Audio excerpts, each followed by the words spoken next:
హైదరాబాద్ లో కబ్జాకు గురైన భూములను స్వాధీనం చేసుకుని పేదలకు ఇస్తామని స్పష్టం చేశారు తెలంగాణ రాష్ట్ర ముఖ్యమంత్రి కేసీఆర్.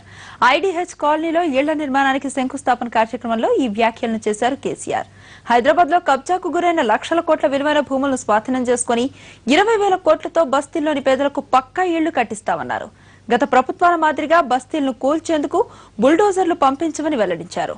హైదరాబాద్ లో అద్భుతమైన కాలనీలు తీసుకొస్తామన్నారు ఆయన. ఇప్పుడు వస్తుంటే నేను శ్రీనివాస్ యాదవ్ గారు నేను దత్తాత్రేయ గారు కారులో ఒక మాట అనుకుంటూ వచ్చినాం. ఏమనుకుంటూ వచ్చినామంటే హైదరాబాద్ సిటీలో మురికివాడ అనేది ఉండద్దు. ఇది నమ్మకం అనిపేది, ప్రాణం నమ్మది, కానీ ఉండదు. ఇది కేసీఆర్ మాట. ఎట్టి పరిస్థితుల్లో ఉండదు, 100%. ఇంకొక మాట కూడా చెప్తా ఉన్నా, మాక్సిమం ఎంతవరకు వీలైద్దో ప్రజలు ఎక్కడ సహకరిస్తే అక్కడ అద్భుతమైనటువంటి కాలనీలు హైదరాబాద్ లో తీసుకొస్తాం.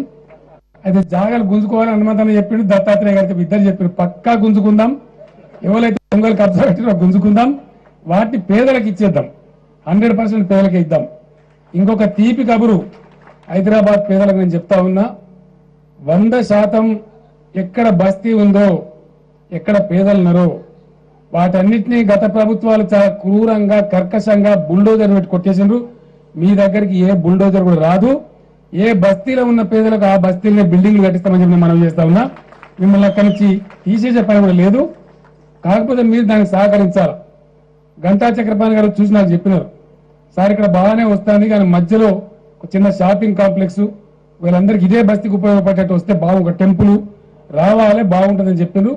అటువంటి దానికి మీరు సహకరించాలి. రేపు వేరే బస్తీలలో కూడా జరుగుతాయని చెప్పి ఈ విజయదశమి రోజు నేను మీ అందరికీ కూడా మనవి చేస్తా ఉన్నా.